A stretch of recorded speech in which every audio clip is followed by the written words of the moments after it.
প্ৰথমতে মই কবিতা ক্ৰিয়েশ্যনলৈ আপোনালোক সকলোকে স্বাগতম জনাইছোঁ। আজি মই কৰ্দৈ টেঙা মিঠা এটাৰ আচাৰ বনাম বুলি ভাবিছোঁ। মইনো কৰ্দৈ এই টেঙা মিঠা আচাৰটো কেনেদৰে বনাওঁ সেয়েহে ভাবিলোঁ আপোনালোকৰ আগত শ্বেয়াৰ কৰোঁ বুলি। মই প্ৰথমতে কৰ্দৈকেইটা ভালকৈ ধুই এনেকৈ এখন ৰুমালৰ সহায়ত ভালকৈ কৰ্দৈকেইটা মই মুচি লৈছোঁ। মুচি ডলাখনত মই এটা এটাকৈ এনেকৈ এতিয়া মই ৰ'দত দি দিম। এয়া মই এইখিনি এতিয়া ৰ'দত দি দিম। ৰ'দত প্ৰায় 10 মিনিটৰ কাৰণে মই এনেকৈ ৰ'দত দিম। মন কৰিব আচাৰত কেতিয়াও পানী থাকিব নালাগে। যদিহে আচাৰত পানী থাকে তেনেহ'লে আচাৰটো অতি সোনকালে বেয়া হৈ যায়, ভেঁকুৰ লাগে। সেয়েহে সেই কথাটো সদায় মনত ৰাখিব। এইখিনি মই এতিয়া 10 মিনিটৰ কাৰণে ৰ'দত দিম। এয়া 10 মিনিটৰ কাৰণে মই ৰ'দত দিছিলোঁ আৰু মই ৰ'দত নিদো হৈ গ'ল, 10 মিনিটৰ কাৰণেই দিছিলোঁ। এয়া এতিয়া মই লৈ যাম ৰ'দৰ পৰা। এয়া চাওক 10 মিনিটৰ পিছত কৰ্দৈকেইটা মই ৰ'দৰ পৰা লৈ আহিলোঁ। এতিয়া কৰ্দৈকেইটাৰ এনেকুৱা সৰু সৰু মই পিচ কৰিম। এতিয়া এইকেইটা ওপৰৰ এই হেৰিকেইটা কাটি এটা মিডিয়াম চাইজৰ মই পিচ কৰিম। পিচকেইটা বৰ এটা ডাঙৰো নকৰোঁ, বৰ এটা সৰুও নকৰোঁ। চাই থাকিব ভিডিঅ'টো আপোনালোকে একেবাৰে শেষলৈকে। এয়া চাওক কৰ্দৈ পিচকেইটা মই কাটি ল'লোঁ। বৰ বেছি ডাঙৰো কৰা নাই, বৰ বেছি সৰুও কৰা নাই, এইটো চাইজত কৰিছোঁ। চাওক এয়া চাওক ইমানটো চাইজকৈ কৰিব। কৰ্দৈৰ ওপৰৰ এইকেইটা মই কাটি পেলাই দিলোঁ আৰু ভিতৰত গুটি চুটি যি আছে সেই সকলোখিনি পেলাই মই ইমানটো পিচ কৰি লৈছোঁ। চাই থাকিব।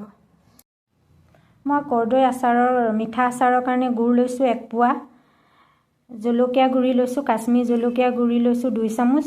যিহেতু কাশ্মীৰ জলকীয়াৰ ৰংটো বৰ ধুনীয়া হয় সেইটো কাৰণে মই কাশ্মীৰ জলকীয়াটোৱে ব্যৱহাৰ কৰিম। 2 চামুচ লৈছোঁ। জিৰা গুড়ি লৈছোঁ 2 চামুচ, এইখন চামুচেদি। ধনিয়া গুড়ি লৈছোঁ 2 চামুচ, হালধি লৈছোঁ 1 চামুচ আৰু এইফালে নিমখটো আপোনালোকৰ নিজৰ সোৱাদ অনুযায়ী ল'ব। মই ইয়াতে 2 চামুচ লৈছোঁ আৰু এইফালে চাট মছলা লৈছোঁ মই 1 চামুচ আৰু এইফালে আপোনাৰ শুকান জলকীয়া লৈছোঁ কেইটামান আৰু এইফালে 5 ফোৰণ। চাই থাকিব। কেৰাহীখন বহাই দিলোঁ। কেৰাহীত মই অলপমান তেল দিছোঁ। মিঠা আচাৰত বেছি তেলৰ প্ৰয়োজন নহয়, অলপমান তেল দিছোঁ। তাতে মই 5 ফোৰণ আৰু শুকান জলকীয়াকেইটা দি দিছোঁ। শুকান জলকীয়াকেইটা ভালকৈ ভাজি ল'ব, তেতিয়াহে মচমচীয়া হ'লে শুকান জলকীয়াৰ ধুনীয়া এটা গোন্ধ ওলাব। এয়া শুকান জলকীয়াকেইটা ভজা হৈ গ'ল। তাৰপিছত ইয়াতে মই কৰ্দৈখিনি দি দিছোঁ।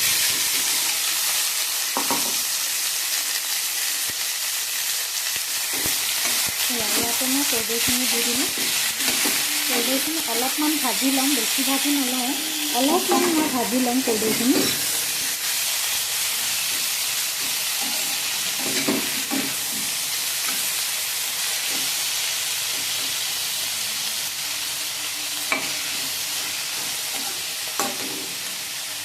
এয়া চাওক কৰ্দৈখিনি ভজা হৈ গ'ল।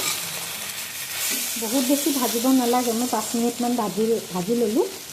ভজা হৈ গ'ল। এতিয়া ইয়াতে মই নিমখ দিম অলপমান। নিমখৰ পিছত ইয়াতে মই হালধি দিম।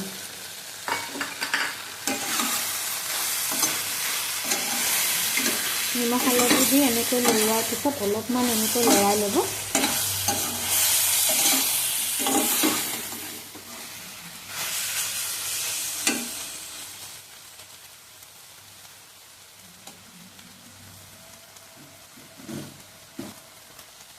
তাৰপিছত যিখিনি মছলা মই ৰেডি কৰি থৈছিলোঁ সেই মছলাখিনি ইয়াতে এটা এটাকৈ এড কৰি আছোঁ। জিৰা গুড়ি দিলোঁ, এয়া ধনিয়া গুড়ি,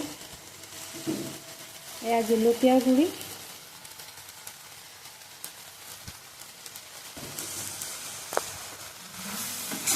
এই গোটেইখিনি মছলা দি অলপ ভালকৈ ভাজি ল'ব।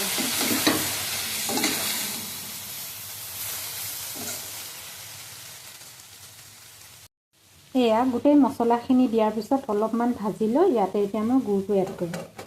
এয়া গুড়খিনি দি দিলোঁ।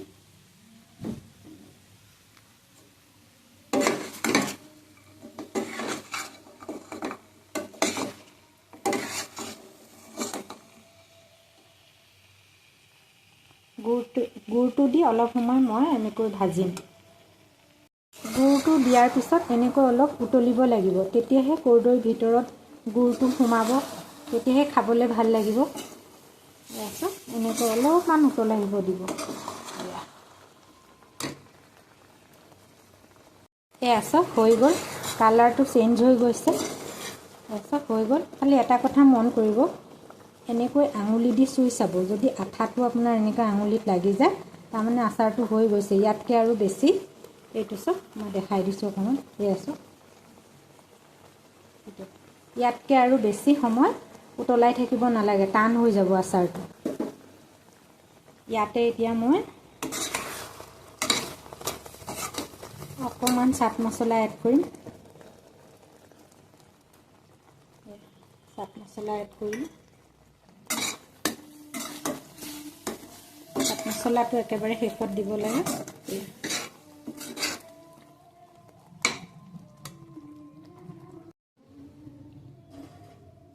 একেবাৰে শেষত অকণমান ভিনেগাৰ দিছোঁ আচাৰটো বেয়া নহ'বৰ কাৰণে অকণমান ভিনেগাৰ দি দিছোঁ